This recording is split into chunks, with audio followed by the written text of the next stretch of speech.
비로소서. 아멘. 네, 식사들 맛있게 하셨어요? 네, 맛있게 잘 먹었습니다.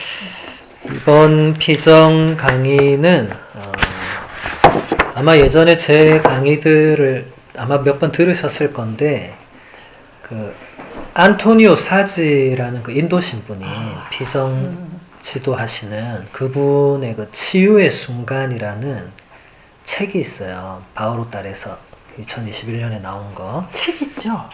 책이 있어요. 제가 그거 사가지고 와가지고 못 읽다가 이번에 비행기 하나 들긴 게 이거 같은데? 뭐 예. 3일인가 동안 피정 매일매일 하는 거 예. 그건가? 안토니오 신부님이 두 분이 계셔. 인도 신부님이세요? 네. 그분도 인도 신부님인데 오늘 읽으니까. 그래서 그 책으로 제가 2022년 한 해 동안 우리 본당 월피정 때 교재로 썼고, 근데 그래도 내용이 남아서 또 다른 피정 때 강의로 하고, 그래도 남아서 이번 피정에 이제 이걸 마지막으로 이번 피정하면 이게 끝날 것 같아요. 이제 거의 마지막 부분들. 예, 이 젊은 신부님인데 엄청난 분이세요. 저하고 연배나 서품이 비슷한데 이분은 전 세계에 피정지도하는 분이세요. 엄청난 분이에요. 그래서 이 인도 신부님. 인도 신부님이에요. 침묵 피정 하시는 안토니오 사지. 예. 뭐 여러 가지 많이 하시는 것 같더라고요. 전에 한국도 한번 방문하신 것 같고. 아무튼 이 책으로 같이 이번에 우리도 우리 뭐 주는 거 없어요? 없습니다. 없습니다. 나중에 블로그로 강의록 보시면 됩니다. 네.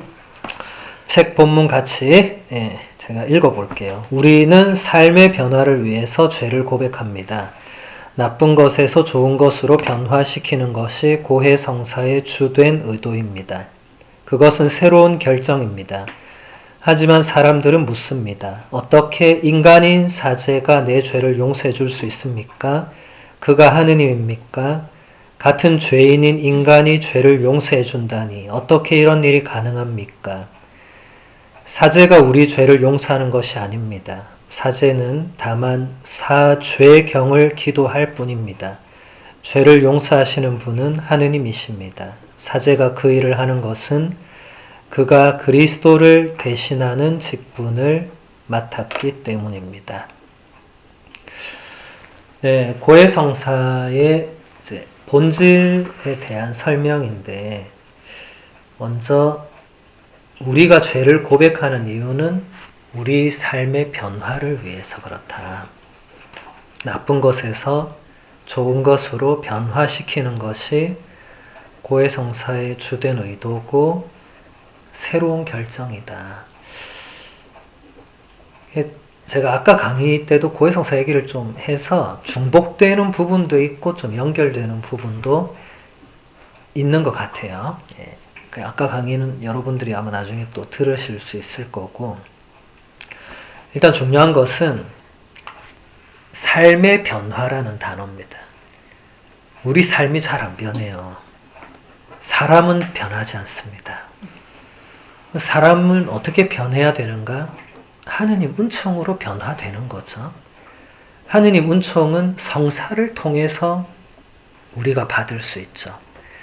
그런데 가장 옛날이나 지금이나 가장 사람들이 성사 중에서 어려워하고 거부하는 게 고해성사거든요.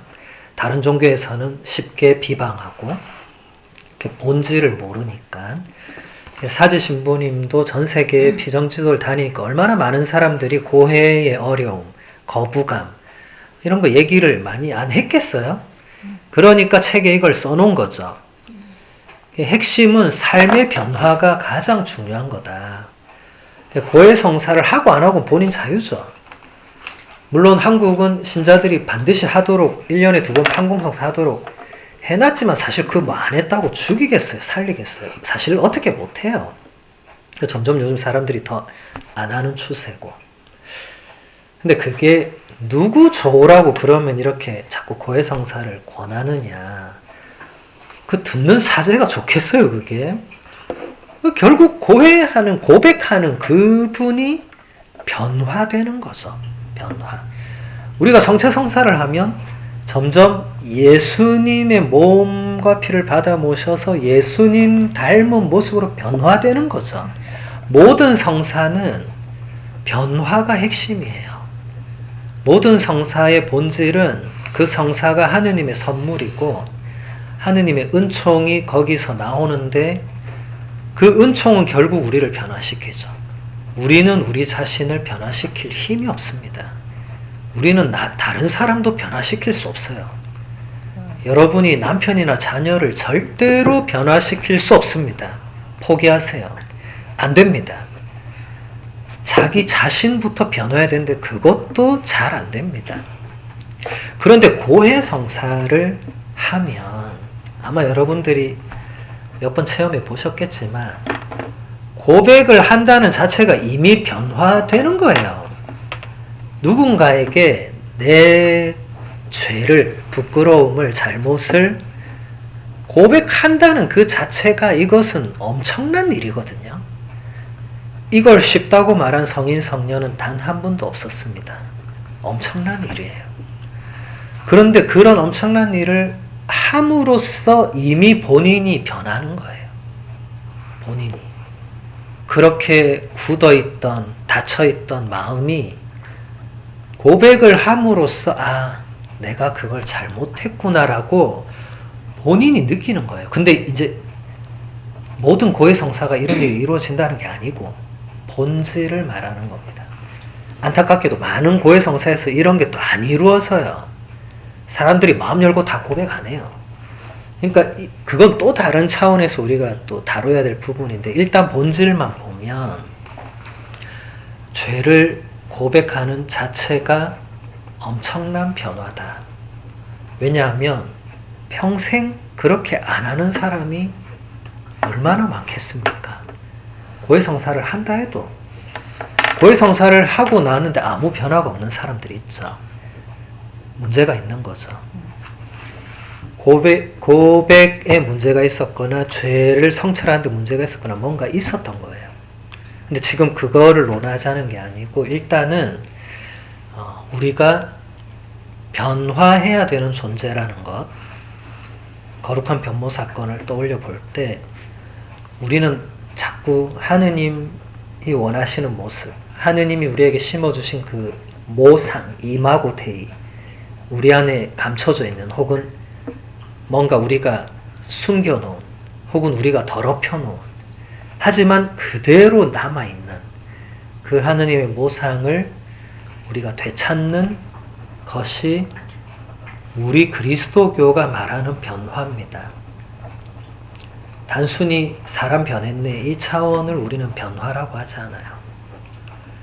우리는 예수님을 닮아가는, 그래서 언제나 우리의 롤모델은 예수님이시고 아니면 예수님을 가장 가깝게 따랐던 사도 바오로나 12사도나 교부들이나 성인 성도들, 이렇게 프란치스코 성인이나 뭐 이런 분들이 롤모델이 될 수 있죠. 가장 그분을 가깝게 그분처럼 살았기 때문에 이제 많은 사람들이 그 다음 질문을 합니다. 어떻게 신부님이 내 죄를 용서하냐? 아까도 그 얘기 좀 했어요. 네. 우리는 죄를 용서할 권한이 없어요. 사제들은. 우리가 압니다. 우리는 사실 성체 성사도 우리가 마음대로 집전할 권한이 없어요. 주교님이 그 권한을 주신 겁니다. 주교님도 뭐 당신이 뭐 모든 권한이 아니에요. 예수님께서 당신 교회를 사도들에게 맡기셨죠. 사도들이 후계자를 뽑았죠. 그리고 제 중강이 처음에 이렇게 다 배웠죠. 사도성에 대해서, 교회의 그 사도 전례성. 사도들의 후계자들이 주교님이니까 그 사도들에게서 위임받은 권한이 저한테 온 거죠. 제 개인한테 온 게 아니고 교회를 위해서 사제의 직무 수행으로 온 거예요. 그래서 그 고해성사 사제경을 보면 그 문구가 반드시 들어 있습니다. 교회의 직무 수행으로 이 교회에게 용서와 평화를 주소서. 그 사제 개인이 여러분의 뭐 잘못을 용서하고 그런 차원이 전혀 아니에요. 그러니까 너무 사람들이 성사의 본질을 모르는 거예요. 그래서 고해성사를 피하는 거예요. 그래서 본당 신부님이 고해사 앉았으면 안 가는 거예요. 너무 간단한 거예요. 성사의 본질을 알면 거기 누가 앉아있든지 아무 상관없어요. 거기 사제가 있으면 들어가면 돼요. 본당 신부여도 아무 상관없습니다. 근데 여러분 뭐가 좀 껄끄럽잖아요. 그건 상당히 인간적인 거예요. 나쁜 건 아니지만 그래서 손님 신부 오면 우르르 막 줄 서잖아요. 이제 막 이때가 찬스다. 이때 반드시 봐야 돼. 그나마 다행이죠. 그래도 그때라도 보겠다고. 근데 누구한테 보든지 그건 중요한 건 아닙니다. 정말 중요한 것은 예수 그리스도께서 그 사제를 통해서, 정확하게는 그 직무를 통해서, 직무 수행을 통해서 나를 용서하시는 거거든요. 이 엄청난 사건을 사람들이 피하려고 한다는 거예요. 용서해 주신다는데 용서 받고 싶으면서 고해소를 피하는 이런 모순이 일어나는 거예요. 그래서 여러분들이 고해성사뿐만이 아니라 칠성사 전체, 그리고 준성사, 모든 전례, 모든 것은 주인은 예수 그리스도십니다. 사제는 도구일 뿐입니다. 언제나. 그래서 그것을 여러분들이 그 어떤 성사를 참례하더라도 야, 어느 신부님이 하신대, 그러면 안 되는 거예요. 정말 말씀이 어눌하고 정말 강론이 들을 게 없고 예를 드는 거예요. 그런 신부님이 계실 수 있어요. 근데 그래도 그분이 미사를 집전하잖아요. 예수 그리스도께서 하시는 거예요. 말씀이 어눌한 건 그분의 한계죠. 그건 어쩔 수 없죠. 근데 그렇다고 그 미사를 피해서야 되겠습니까? 안 되잖아요. 그래서 여러분이 신앙적인 것에 인간적인 요소가 없을 순 없겠지만 그걸 놔두면 자꾸 인간적인 요소가 그 안에서 커지겠죠. 자꾸 그걸 빼내려고 해야 돼요. 그래야 더 본질적인 게 보입니다. 모든 성사는 예수님이 하시는 거예요. 그런데 내가 어떤 사제가 좀 마음에 안 들어. 예를 들어서. 그러면 이제 그 미사 갈 때마다 분심 들겠죠. 아, 저 신부님 또 오늘 저러네. 또 저 기침 안 해. 물 드시네. 막 이런 식으로. 인간적으로 그분이 좀 그런 부족함이 있을 수도, 아니면 또 인간적으로 좀 다 스타일이 있으니까. 그게 신부님 너무 저 분심 들어요. 충분히 그럴 수 있죠. 근데 본질은 그게 아닙니다. 본질은 예수 그리스도께서 그 시간에 그 사제를 통해서 나에게 선물을 주시는 거예요. 여러분, 산타클로스가 마음에 안 든다고 선물도 안 받겠다. 이거 좀, 그런 애들 있으면 말리자. 야, 선물은 받아야지. 산타는 무섭고 뚱뚱하고 싫어도 야, 선물은 받아야지. 여러분 그러지 않겠어요? 어린애한테. 그러면서 정작 난 그 신부님 미사 안 가. 나는 이런 분이 있어요. 난 그 신부님 미사는 절대로 안 가. 그런 분이 있어요. 산타클로스 싫어서 선물 안 받는 거죠. 그래서 이런 것이 사소하지만 사소한 거 놔두면 커져요, 이게. 그러면 자꾸 이제 사람 가리겠죠. 그러면 저 신부님은 저래서 마음에 안 들고 저 수녀님 저래서 마음에 안 들고, 나중에는 마음에 드는 사제 수도자가 없어요. 다 엉망이에요, 다. 예. 교황님 빼고 다 엉망이에요. 예. 그럼 맨날 로마 가야 되겠네, 미사하러. 이태리 여기 와서 교황님한테 고해성사하고 안 되잖아요. 그래서 우리가 그런 인간적인 거를 이 정도야 어때 하고 놔두니까 이게 어느 순간 전체를 덮는 거예요. 사람들이 이제 다 그러는 거예요. 고해소에 이제 사람 안 가는 거예요. 처음에는 대수롭지 않게 생각한 거예요. 아니 그래 별 중요한 거 아니죠. 아닌데 놔두니까 그게 본질을 삼키는 거죠. 그래서 여러분 인간적인 요소를 신앙적인 데서는 자꾸 빼려고 해야 돼요. 신앙적인 게 아닐 때야 뭐 인간적으로 뭐 얼마든지 뭐 그런 게 가능한데 우리는 신비를 다루잖아요. 신비. 신앙은 신비입니다. 성사도 신비예요. 사제의 직무도 신비입니다. 내가 죄를 용서받는다는 것도 엄청난 신비죠. 여러분 내 죄가 어떻게 용서되겠어요? 그 수많은 시편 표현에 의하면 머리칼보다 많은 죄악에 내 몸이 사로잡혀 있는데 그런 나를 용서한다는 게 이 말이 돼요 사실은? 솔직히 생각해보세요. 말이 안 돼요. 신비잖아요. 신비는 신비롭게 다뤄야 됩니다. 신비를 인간적으로 다루면 막대하게 되겠죠. 왜냐하면 인간적으로 가니까. 아무렇게나 말하게 되겠죠. 그래서 나 저 신부님 미사한가 이런 말을 그냥 하는 거예요. 미사는 저 신부님께 아닙니다. 미사는 예수 그리스도 그분 거예요. 저 신부는 그냥 예수 그리스도께서 네가 거기서 미사하라고 명령하셔서 가서 하는 거예요. 근데 이런 본질이 싹 사라지는 거예요. 사람들이 전부 다 저 신부 미사한가? 그래. 끝나는 거예요. 그럼 그게 본인한테 영향이 안 올 것 같습니까? 옵니다.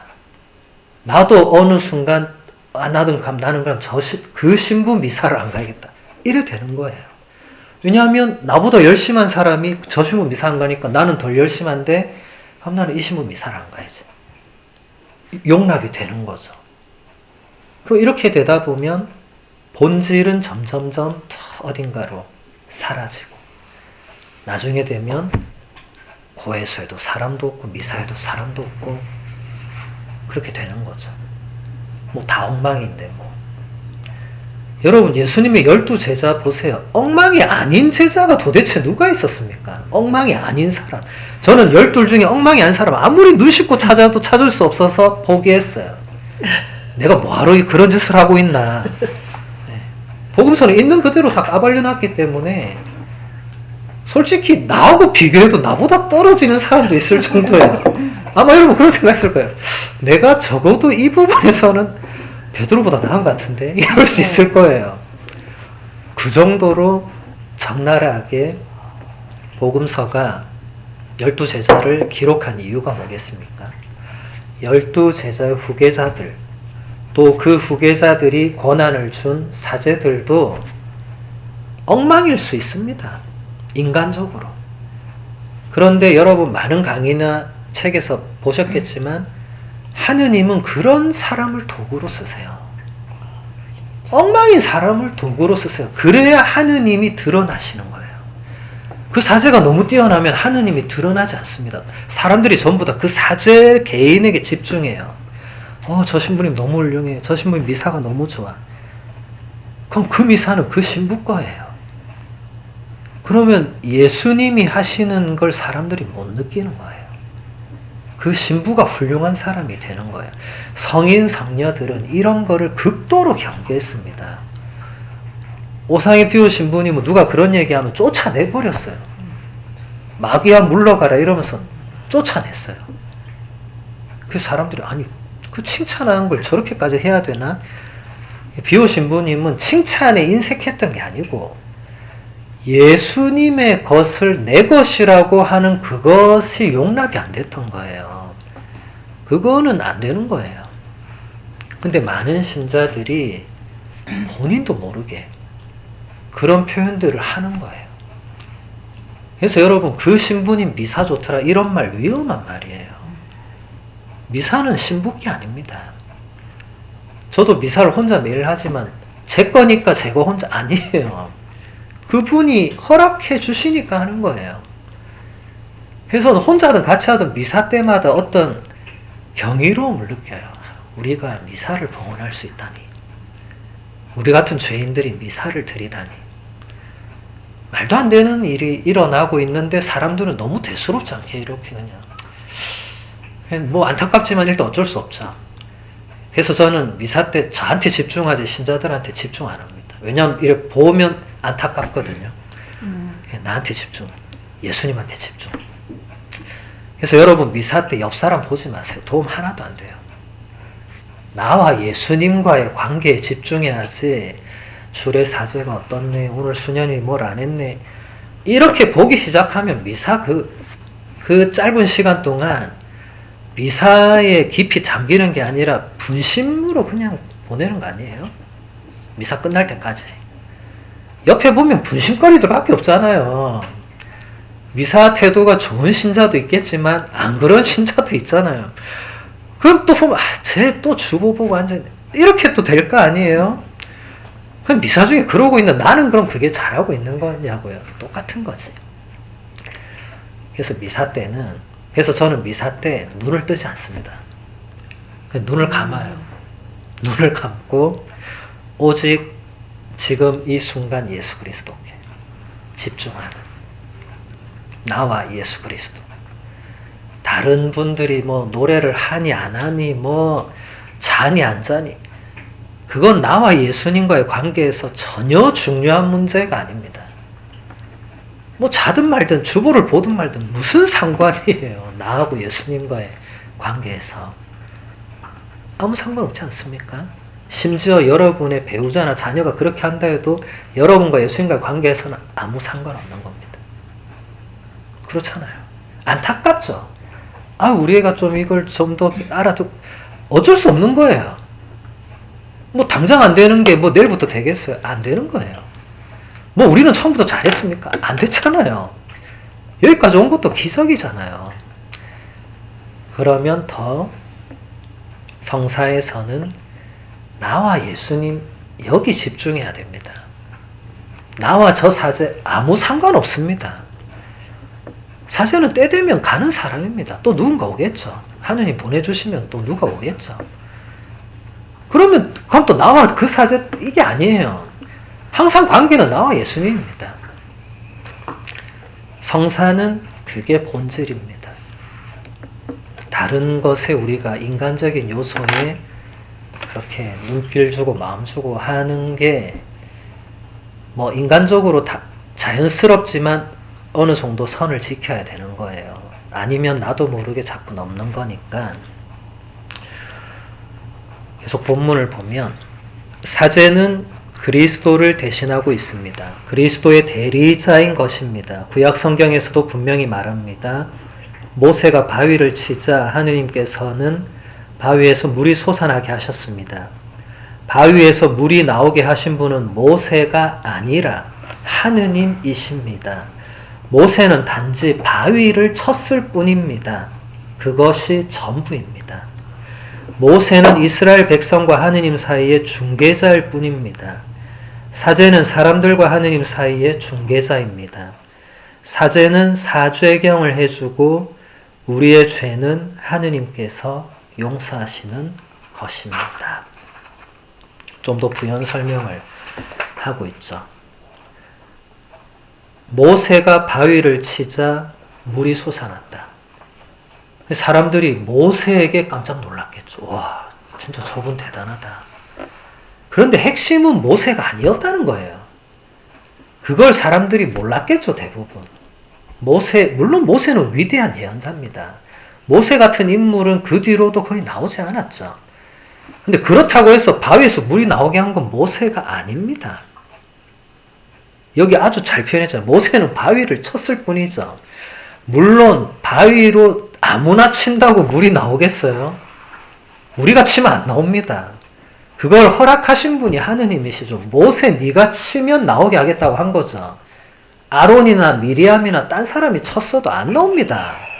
그건 안 되는 거예요. 근데 그렇다고 해서 모세가 하느님 자리에 있는 건 아니잖아요. 굉장히 단순하죠. 그죠? 여러분, 사제도 똑같습니다. 뭐 요즘 성령 사제다, 뭐 저 사제에게 뭐가 이 신기가 있다, 뭐가 치유가 있다, 그거 다 위험한 거예요. 그게 그 사제 개인의 능력에서 나오는 거겠어요? 아니죠. 만약 그 사제가 그렇게 생각하고 있다면 대단히 위험한 거예요. 그걸 알 필요는 없지만. 아마 그 사제는 본인이 잘 알 겁니다. 본인의 힘이 전혀 아니라는 걸. 착각하면 상당히 위험하게 지금 가고 있는 거고. 근데 사람들이 성령 신부님이네. 사람들은 모르는 거예요. 본질을 못 보는 거예요. 그분이 성령 신부님이 아니고 성령께서 그분을 통해서 뭔가 하신 거예요. 그걸 바로 알아봐야 되는데 저 신부님 이거 여러분은 절대로 그렇게 하면 안 돼요. 그거는 그 사제를 도와주는 게 아니라 망치는 길이고 이런 핵심을 놓치는 거예요. 그 사제는 바위를 쳤을 뿐입니다. 근데 그걸 보고 저 사제는 바위를 깨네 이러고 있는 거예요. 사람들이 너무 웃기는 거예요. 근데 그게 현대 버젓이 진행되고 있는 거예요. 사이비 이단들이 다 그러고 있어요. 다. 네. 그 교주들은 거기 막 도취돼가지고 막 자기한테서 뭐가 힘이 나오는 줄 알고 대단히 어리석은 거죠. 그리고 대단히 안타깝고 슬픈 거죠. 그리고 신자들까지도 자기도 모르게 그 신부님은 성령 신부님이에요. 그러니까 잘 모르는 거예요. 그런 말을 하는 자체가 이런 거를 전혀 모르는 거예요. 전혀. 그냥 그 신부님이 훌륭하다고 물론 그게 인간적으로 볼 때는 나쁜 거 아니에요. 인간적으로는 본인이 깜짝 놀랐겠죠. 저 신부님 평소에 다른 신부님들하고 뭔가 다르니까 특별하시구나. 뭐 그럴 수 있어요. 그럴 수 있는데 그렇게만 본다면 이 본질을 놓치는 거죠. 그 사제를 통해서 뭔가가 나왔다면 그 사제가 한 게 아닙니다. 그거는 하느님께서 그 사제를 통해서 그 예식을 통해서 그 안수를 통해서 하느님이 하신 거죠. 여러분은 그것을 입으로도 말해야 됩니다. 만약에 누군가 그런 얘기하면 그 신부님도 훌륭하시지만 그래도 하느님께서 그 신부를 통해서 하시는 거지. 이렇게 해야 돼요. 그러지 않고 고개만 끄덕끄덕 하잖아요. 나중에 나도 그런 말 해요. 어디 가서. 야, 그 신부님 엄청 훌륭하더라. 막 이러면서. 너무 안타까운 거죠. 사제들은 자기를 보라고 미사를 집전하고 강요하고 이러지 않습니다. 자신을 통해서 예수 그리스도를 보라고 하는 거죠. 그런데 사제들도 굉장히 조심해야 되는 게 자꾸 자기가 서포트라이트 받다 보면 자기가 또 자기에게 집중하게 되는 위험한 거죠. 거기서 이제 잘못 나가면 사이비로 교주 이단으로 빠지는 거고 거기서 자신을 지켰던 분들은 성인 성녀가 되는 거예요. 신자들이 도움이 아니라 오히려 방해가 될 때가 훨씬 많습니다. 좋은 사제를 칭찬하고 기도해주고 키워주는 거 대단히 중요하지만 본질적인 것을 놓치게 되면 다 같이 위험해집니다. 다 같이. 특히 그 사제가 위험해져요. 사제도 인간이거든요. 계속 좋은 말 들으면 진짜인 줄 알아요. 내가 진짜 뭐 좀 되나 보다. 그때부터 넘어간 겁니다. 그 뒤부터는 통제 안 돼. 안타깝게도 그런 분들이 계셨죠. 그리고 계실 수 있어요. 항상 깨어 있어야 돼요. 사제 수도자라고 해서 예외 아닙니다. 항상 깨어 있어야 돼요. 그래서 여러분 말이라는 게 말은 힘이 있거든요. 그래서 인간적인 말, 아무 말 그냥 하는 거 그 좋은 습관 아닙니다. 말은 가려서 하는 거예요. 요즘 사람들은 아무 말이나 막 하는 약간 그런 경향이 있어요. 이게 인터넷 때문인지 제가 이유는 잘 모르겠는데 예전에 우리는 그러지 않았거든요. 말을 신중하게 했어요. 가려서 했고. 근데 요즘은 무슨 그런 거에 누가 뭘 줬는지 자유 이용권을 끊어줬는지 말을 막 해요. 그냥 본인이 뭘 알고 말하는지 생각을 해봤는지 이런 무슨 필터링이 있었는지 전혀 못 느낄 만큼 그냥 말을 내뱉어요. 근데 여러분 말은 힘이 있어요. 여러분 요즘 누가 사람을, 물론 전쟁터에서 사람을 총칼로 죽이지만 전쟁 없는 데서는 사람을 뭘로 죽입니까? 말로 죽여요. 이 칼날보다 이 날카로운 거예요, 말이. 칼로 베인 상처는 소독하고 좀 오래 참으면 이게 언젠가 낫는데 말에 베인 상처는 죽을 때까지 안 낫는 경우도 있습니다.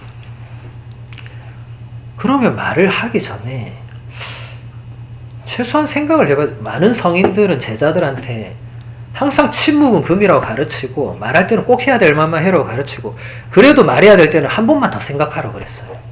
이 말을 하는 게 과연 공동체 유익이 되는지, 과연 그 사람에게 유익이 되는지, 과연 나한테 유익이 되는지, 그리고 그게 하느님의 뜻과 부합되는지 이런 생각하다 보면 말할 틈 놓치겠죠. 당연히. 그러면 안 하면 됩니다. 근데 요즘은 무슨 말 안 하면 큰일 나는 것처럼 말해요.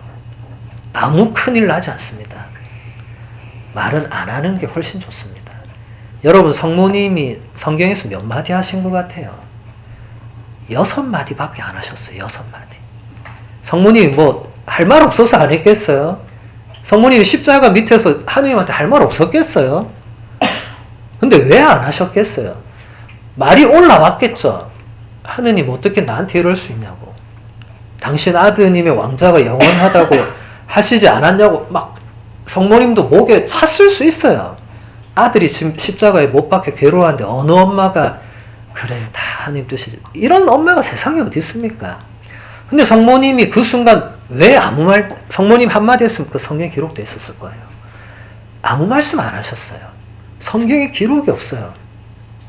왜 안 하셨겠어요? 차올랐는데 생각해 보셨겠죠. 하느님이 하시고자 하는 일이 무엇일까? 또, 그래도 올라오는데 또 생각해 보셨겠죠. 그렇게 하다 보니까 하느님의 뜻에 모든 것을 맡겨야 되겠다고 결론을 내리셨겠죠. 그래서 평범한 어머니로서는 결코 할 수 없는 일을 성모님이 하신 거죠. 끝까지 아들의 십자가에서 아무 말 안 했잖아요. 여러분 그게 위대한 겁니다. 성모님은 말씀을 안 하셔서 위대해지셨어요. 여러분 말을 많이 해서 위대해지는 사람 별로 없어요. 성인 성녀들 남겨놓은 거 보면 몇 마디 안 남겨놨어요. 예수님 말씀도 보면 별로 없어요. 여러분 복음서에 다 찾아보세요. 뭐 얼마나 되겠어요. 그 워딩으로 한번 계산해 보세요. 내가 하루에 쏟는 말에 반도 안 될걸요. 그럼 우리가 하루에 쏟아내는 말이 정말 그만큼 유익한가, 그만큼 의미가 있는가, 그만큼 하나님 뜻에 맞는가 생각해 봐야 되겠죠. 저도 여기서 은수자 생활한 지 이제 3년이 됐어요. 말을 안 한 지 3년이 됐어요. 근데 말을 안 하면 할수록 내 안에 뭐가 정화되는 걸 느껴요. 그래서 저도 처음에는 왜 진짜 나를 이런 곳에 보내셔가지고 이렇게 은수자 생활을 해야 되나, 나 교구 신부인데 이런 생각했어요, 인간적으로. 근데 계속 시간이 지나니까 말을 안 하는 게 굉장히 유익한 거였구나. 그리고 침묵이라는 게 단순히 말을 안 하는 것만은 아니구나. 정말 침묵, 정말 내적 침묵은 내면에서도 끊임없이 일어나는 뭔가랑 계속 싸워야 되는 엄청난 영적 투쟁이구나. 이게 같이 있을 때는 아예 그런 경지까지 못 가고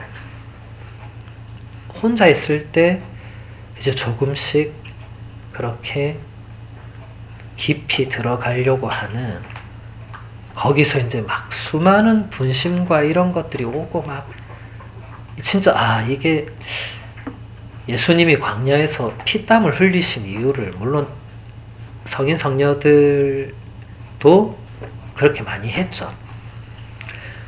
저도 뭐 피땀 흘릴 만큼 그렇게 내적 투쟁을 하진 않았지만 그게 이런 거였겠구나. 예수님이라고 해서 하느님한테 할 말 없었겠어요? 있었겠죠. 근데 예수님도 보면 몇 말씀 안 하시거든요. 그냥 딱 한 번 하느님께 뭐라고 하죠? 아버지 이 잔을 거두어 주실 수 있으면 거두어 달라고 딱 한 번 청하죠. 그게 정말 유일한, 제가 볼 때는 예수님이 하느님께 정말 딱 한 번 그 말씀을 하신 것 같아요. 그 외에는 다 아까 성모님처럼 올라오더라도 다시 내리는. 네. 우리도 말을 딱 올라오려고 할 때 성인들의 그 권고처럼 한 번만 생각해봐라. 그러면 할 말, 안 할 말, 해서 좋을 말, 굳이 안 해도 될 말, 점점 이제 그런 게 생기겠죠. 물론 우리가 일상에서 그냥 할 수밖에, 해야 될 말들은 당연히 해야 되는 겁니다. 그런 거 말고 굳이 안 해도 되는데 내가 정말 하고 나서도 생각해보면 그런 말들은 안 했어도 됐는데 이런 거 많잖아요. 괜히 했구나. 그럼 그건 생각 없이 했다는 거예요. 내가 그 생각 들 정도면. 그러면 상대방도 분명히 느껴요. 그 사람 진심이 안 담겨 있고. 예수님 뭐라고 했습니까? 너희는 기도할 때 빈말을 되풀이하지 마라. 그게 뭐죠?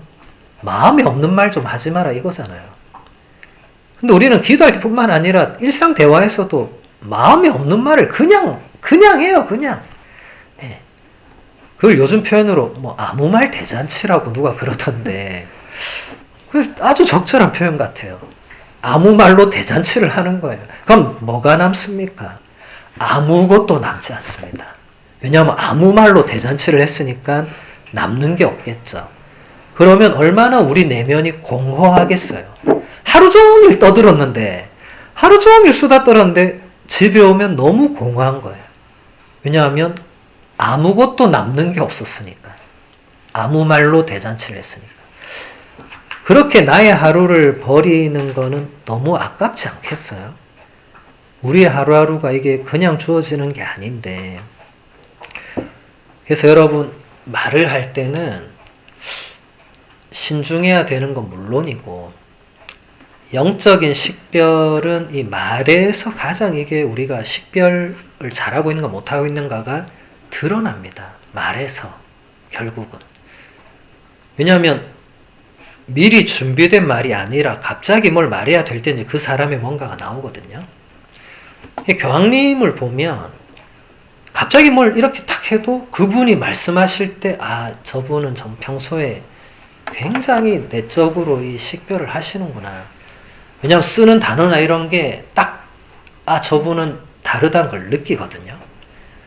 그래서 사람들은 또 착각하는 게 교황쯤 되면 당연히 그런 거 아니냐고. 완전 착각이에요. 교황님이 다 말 잘하는 거 아닙니다. 지금 교황님이 조금 특별한 은사도 있으시고 베네딕토 교황님만 해도 말씀 잘 못했어요. 그래서 사람들이 별로 안 좋아했어요. 말도 어려운데 말도 잘 못하고 인상도 인상도 별로 안 좋고 독일 사람이고, 유럽에서 독일 사람이라고 하는 건 한국에서 일본 사람이랑 똑같은 거거든요. 다 싫어했죠. 그러니까 지금 교황님처럼 저렇게 말씀 잘하시는 거는 사실은 은사가 있는 거죠.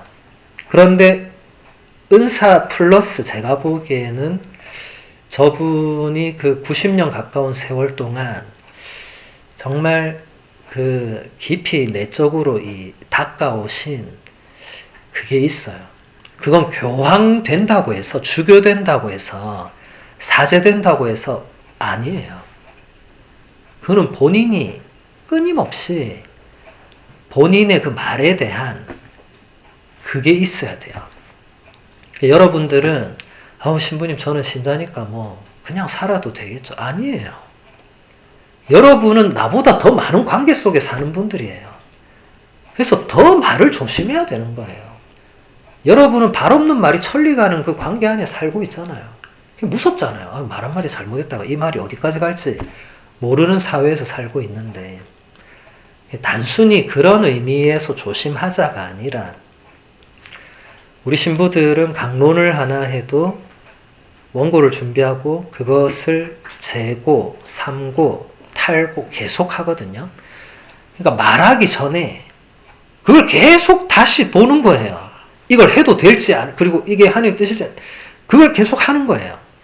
이것을 여러분은 강론은 안 하지만 여러분도 오늘 하루 성찰할 때 오늘 내가 했던 말들을 몇 개만 곱씹어 보세요. 그러면 내일 그 말 안 하는 게 좋겠다는 말이 반드시 있을 거예요. 그러면 안 하도록 애쓰면 됩니다. 자꾸 그렇게 노력하다 보면 쓰는 표현이나 단어나 이런 것들이 점점점 승화되겠죠.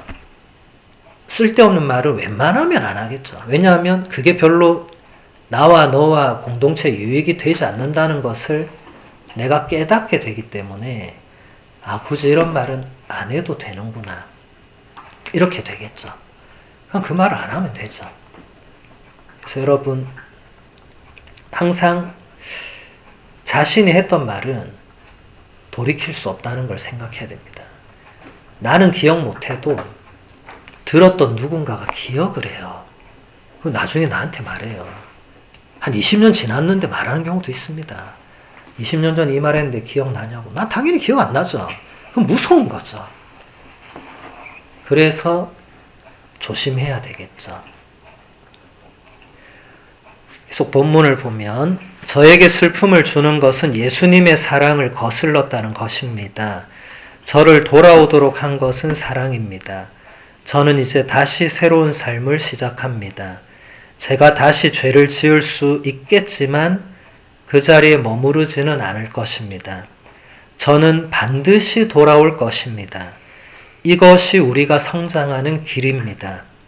이것이 고해성사가 우리를 완전하게 되도록 도와주는 방법입니다. 고해성사의 본질적인 면을 계속 설명하고 있습니다. 고해성사에서 핵심은 우리 죄를 아파하고 슬퍼하는 거예요. 이게 참회라고 표현하죠. 그렇죠? 거기서 왜 아파하고 슬퍼하냐면 예수님의 사랑을 거스르는 말과 행동이었기 때문에 여기까지 가야 돼요. 여러분. 고해성사 하기 전에. 그냥 단순히 내가 그때 주일미사 2번 빠졌고 내가 거짓말했고 이 차원으로 들어가면 안 돼요. 근데 안타깝게도 많은 분들이 그 차원에서 그냥 들어오십니다. 그러면 성사가 더 깊게 못 들어갑니다. 그냥 거기서 끝나는 거예요. 왜냐하면 본인이 성찰을 깊게 못 해왔는데 신부가 어떻게 그 자리에서 더 성찰하세요? 이게 안 되거든요. 그 자리에서 그냥 성사가 이루어져야 되니까.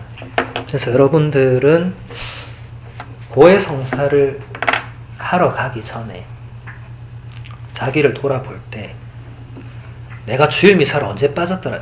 물론 미사를 의도적으로 빠졌다면 그건 당연히 체크해야 되겠지만 지금 여기서 얘기하는 이 본질적인 내가 예수님의 사랑을 거슬러서 생각하거나 말하고 행동한 게 무엇이었나.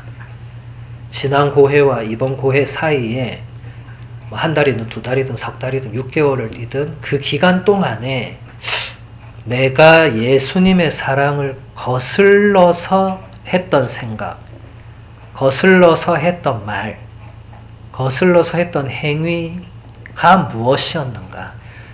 그 기준으로 돌아보면 자연히 미사를 안 간 것은 예수님의 사랑을 거스른 행동이 될 수밖에 없잖아요.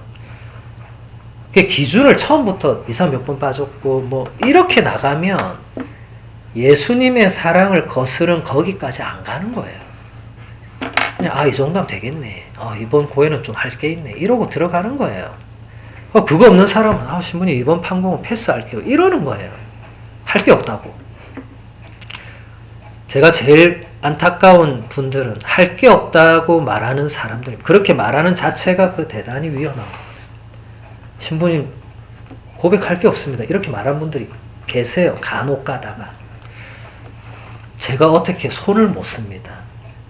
그분은 앉혀놓고 맨투맨으로 다 해야 되는데 어떻게 그렇게 하겠어요? 안 되잖아요. 알겠어요 하고 말아야지 거기다 대놓고 그래도 한 번만 더 생각해. 안 돼요. 그분은. 몇 번 더 생각해라 해도 안 될 거예요. 이미 그분의 마음은 나는 죄가 없다고 본인이 결정했어. 본인이.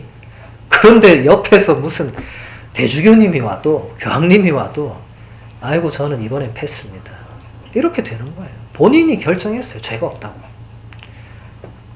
그래서 여러분 주위에 그런 신자들이 있으면 기도해 주세요. 그분을 위해서. 죄가 없다고 말하면 그래 알겠다 하고 기도 많이 해주세요. 그 말을 다르게 표현하면 저는 기도가 많이 필요한 사람입니다. 이 말입니다. 죄가 없다고 하니까.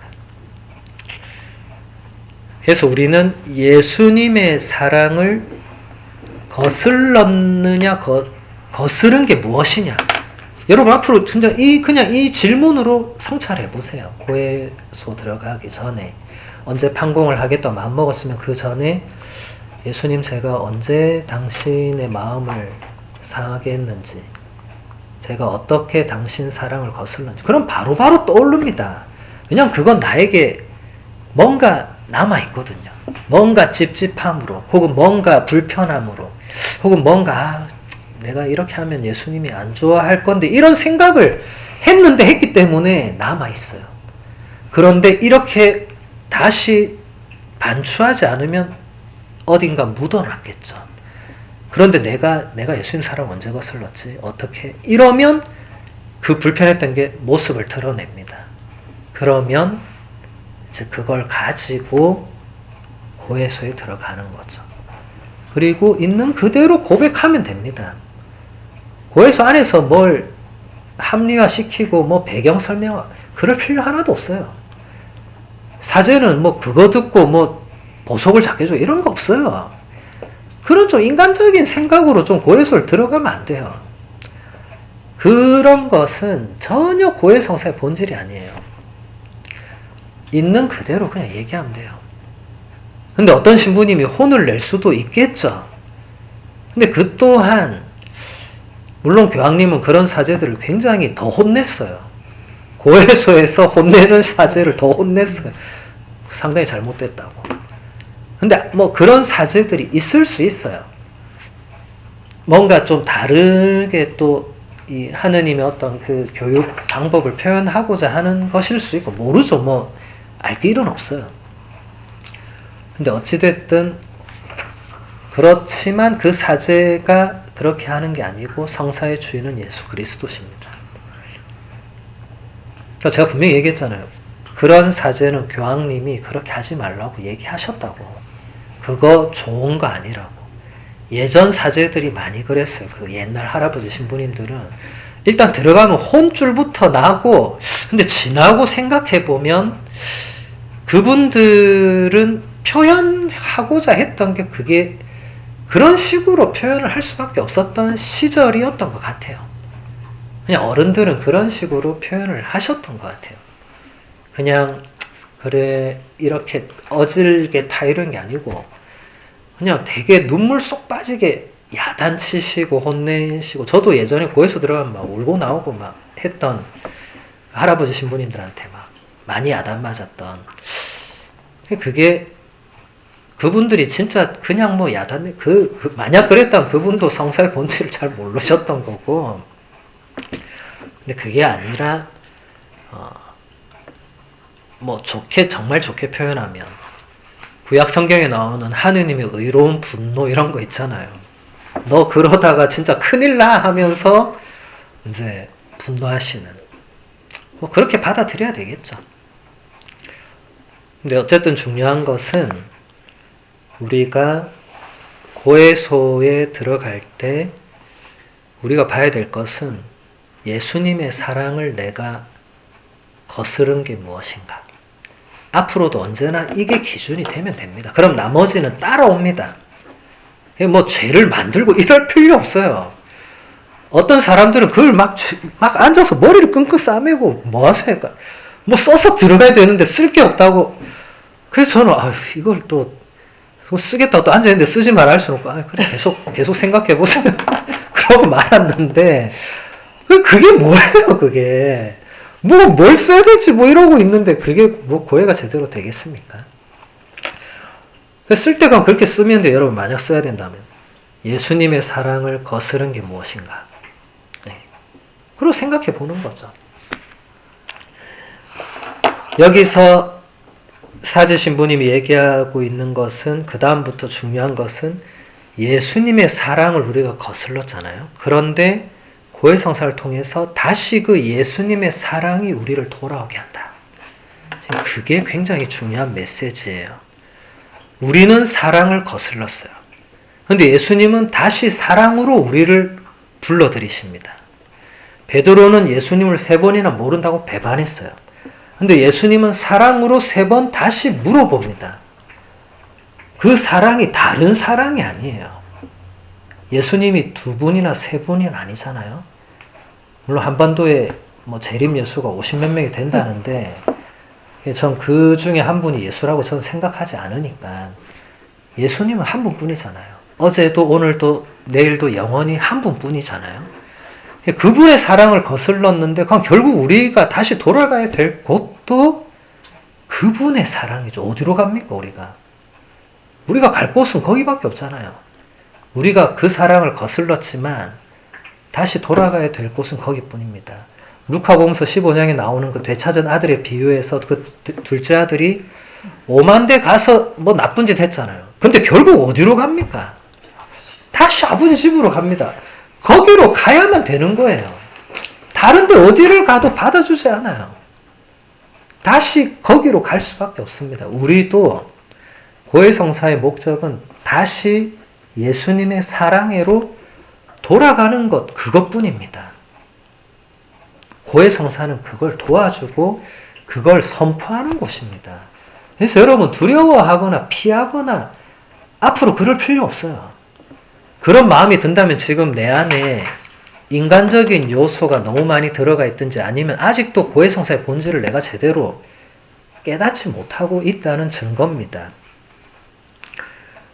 여기서 사지 신부님이 아주 감동적인 표현들을 하시잖아요. 저는 이제 다시 새로운 삶을 시작합니다. 제가 다시 죄를 지을 수 있겠지만 그 자리에 머무르지 않을 것입니다. 저는 반드시 돌아올 것입니다. 저는 이 구절에서 그 둘째 아들이 굉장히 많이 떠올랐어요. 루카복음서 15장에 나오는 그 둘째 아들. 물론 그 아들 나갈 때 이런 생각 절대로 안 했을 겁니다. 이런 생각했으면 안 나갔겠죠. 이제 나가서 아버지 없이 그렇게 마음대로 막 방종한 삶을 살다 보니까 이게 아니구나라는 걸 깨달은 거죠. 그리고 사람들한테 다시 가니까 안 받아주죠. 돈 있을 땐 받아줬죠. 돈 다 떨어지니까 아무도 거들떠 보지도 않습니다. 그래서 돼지한테 가잖아요. 사람이 안 받아주니까 짐승한테 갔는데 짐승들은 어떻게 할 수가 없으니까. 돼지가 먹는 그 사료 열매를 같이 먹고 있었어요. 돼지가 된 거예요. 그러다 가만 생각해보니까 내가 원래 이런 존재가 아니었다는 걸 느낀 거죠. 여러분 지금 이건 남 얘기 아닙니다. 우리 얘기입니다. 우리가 죄를 계속 지으면 돼지처럼 됩니다. 정신 못 차리면 자기가 돼지처럼 살고 있는지도 모르고 삽니다. 그러다 정신을 차렸을 때 돌아가야 되잖아요. 돌아오면 됩니다. 그냥 고해소를 찾으면 됩니다. 신부님 고해성사 하는 지 20년 됐습니다. 그냥 말하면 됩니다. 그 자리에서 신부님이 혼을 내도 그냥 잘못했습니다. 하면 되죠. 20년이 인간적으로 길지만 하느님 보실 때 20년이 무슨 대단한 의미가 있겠어요. 1000년도 하루 같다고 베드로 사도가 그랬잖아요. 하느님께는 1000년이 하루 같은데 20년은 가면 어떻게 되는 거예요? 한 20초 되려나 모르겠어요. 그 정도 시간에 내가 하느님 잠깐 떠나 있었는데 하느님이 네가 어떻게 나한테 이럴 수 있냐고 하실 분이 아니죠. 둘째 아들이 집에 돌아왔을 때 아버지가 네가 어떻게 나한테 돌아올 수 있냐고 그렇게 말한 적 있습니까? 있었으면 기록돼 있었을 거예요. 복음서는 다 기록하잖아요. 없었습니다. 오히려 어떻게 했죠? 아들이 말을 채 다 끝내기도 전에 아버지가 말을 막습니다. 이제 더 이상 말이 필요 없게 된 거죠. 아버지는 아들이 돌아온 걸로 끝났습니다. 그리고 아들은 고백했잖아요. 아버지 제가 하늘과 아버지께 죄를 지었습니다 하니까 끝났어요. 다윗이 그토록 많은 죄를 지었잖아요. 그런데 제가 주님께 죄를 지었습니다 하니까 끝났어요. 그래서 사람들이 이거 좀 너무한 거 아니냐. 살인, 간음, 오만 이거는 이런 죄를 저질렀는데 어떻게 한마디로 용서가 되냐. 인간적으로는 그렇게 생각할 수 있죠. 그런데 하느님 보시기에는, 그리고 하느님 앞에서 죄를 고백했다는 그 자체가 하느님께는 이미 된 거예요. 이제 아니 어떻게 그럴 수 있냐, 이거는 이제 하느님의 논리 앞에서는 더 이상 인간의 논리로 똑같이 적용시킬 수 없습니다. 그건 하느님의 논리니까, 하느님의 논리는 하느님만의 고유한 부분이니까 우리가 거기에 대해서 왈가왈부할 수 없습니다. 이해할 수 없더라도 그건 받아들여야 되는 거죠. 근데 문제는 거기서 그 사람이 왜 그걸 못 받아들이냐면 본인이 그렇게 해본 적이 없어요. 그러니까 남이 그렇게 되는 꼬라지를 못 보는 거예요. 우리말로 하면 너 죽고 나 죽자예요. 근데 하느님의 논리는 너도 살고 나도 살고 그도 사는 게 하느님 뜻이잖아요. 그래서 다윗을 용서해 주시는 하느님을 못 받아들이는 그 사람은 너 죽고 나 죽자는 거예요. 다 죽자는 거예요. 나도 안 되고 너도 안 되고 다 안 돼. 근데 하느님이 그런 분이 아닌데 어쩌겠어요. 하느님은 죄인, 아무리 죄인일지라도 요즘 여러분 독서에서 많이 듣잖아요. 에제키엘 예언자나 이사야 예언자나 예레미야 예언자 통해서 하느님 계속 말씀하시는 게 아무리 죄인이라도 돌아오면 된다고 호소하시잖아요. 돌아오기만 하라고. 그래서 사람들이 아유 얼마나 안 돌아왔으면 이렇게까지, 본인 얘기인데 본인 쏙 빼놓고 아이고 그 좀 돌아가지 이러고 있어요 사람들이. 그러고 본인은 이번 판공은 패스하고. 네. 이런 안타까운 일이 지금 이 시대에도 버젓이 일어나고 있고 우리 얘기입니다. 우리 얘기. 그래서 이게 우리가 성장하는 길이다. 고해성사가 우리를 이렇게 도와준다. 그래서 여러분 모든 성사는 우리의 상상을 넘어서는 은총이 있어요. 여러분 매일 미사 드린다고 해서 똑같은 게 아니에요. 똑같을 수가 없어요. 어떻게 미사가 똑같습니까? 매일 예수님께서 당신 자신을 제물로 봉헌하는데 그게 어떻게 똑같은 행위가 되는 거예요? 아닙니다. 그걸 똑같다고 받아들이는 순간부터 그 의미는 다 사라지는 거예요. 그러면 이제 어느 날 되면 가기 싫은 거예요. 아 이거 뭐 내일도 갈 건데 뭐하러 오늘 또 가나. 오늘 좀 쉬고 비 오니까 쉬고 뭐 이런 식으로 다 패스하는 거예요 또. 네. 그거 아닙니다. 단 한 번 드리는 미사는 그 유일한 거예요. 그건 내 인생의 처음이고 마지막인 거예요. 다시는 드릴 수 없는 거예요. 내일 우리가 미사를 또 드릴 수 있을지 없을지는 알 수 없죠. 우리는 있는 그대로 말해야 됩니다. 알 수 없습니다. 우리가 이렇게 계획해놨지만 내일 우리가 미사를 드릴 수 있을지 없을지는 하느님만이 아시는 거죠. 하느님이 뜻대로 결정하시는 거죠. 아무도 모르죠. 그래서 여러분들이 고해성사뿐만 아니라 모든 성사는 항상 그 성사에 우리가 임하기 전에 내가 생각지 못한 선물을 하나님께서 준비해 두셨다는 것을 믿어야 됩니다. 그리고 그 성사에 임해야 됩니다. 물론 그렇게 하고 나서 아무것도 못 느낄 수 있죠. 근데 여러분 잘 생각해야 될 게 하느님의 선물은 내가 느끼라고 주는 거 아닙니다. 어린아이는 선물 좀 막 좋아하잖아요. 그런 거 아니에요. 하느님이 우리에게 주시는 선물은 지금 당장 내가 뭘 느끼고 내가 지금 뭔가 마음속에 행복이 아니에요. 하느님은 한 번도 선물을 그런 식으로 주신 적이 없습니다. 여러분 성경에 나오는 인물들이나 성인 성령 이야기 읽어보세요. 누가 선물 그렇게 받았다고 그런 얘기 한 거 본 적 있습니까? 저는 단 한 번도 본 적이 없습니다. 단 한 번도. 내가 생각하는 방식이나 내가 알 수 있는 그 범위나 우리의 감각이나 이런 걸로 느껴지는 그런 선물이 아닙니다. 그런 선물은 하느님이 주시는 게 아닙니다. 그건 우리끼리 서로 주면 되는 거예요. 그냥 얘가 뭐가 필요한 것 같다 주면 돼요. 마음을 담아서. 근데 하느님이 주시는 거는 그런 차원이 아닙니다.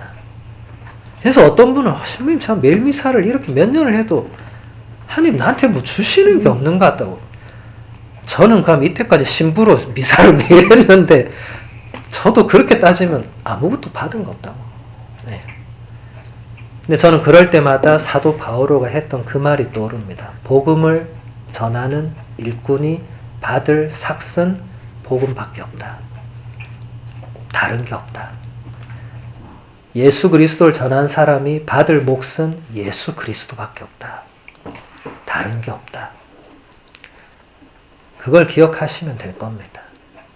왜 다른 걸 더 받으려고 하는지 모르겠어요. 미사 때 성체를 영했는데 다른 선물이 뭐가 더 필요한지 저는 잘 모르겠어요. 성체보다 더 귀한 선물이 있는지 모르겠어요. 제가 아는 가톨릭교회 교리상으로는 없어요, 일단. 근데 각 개인적으로 다를 수 있겠죠. 근데 그게 과연 좋은 것이냐? 저는 아니라고 생각합니다. 그래서 여러분 모든 성사는 하느님이 주시는 선물이 있다. 나는 그것을 전혀 느끼지 못할 수 있다.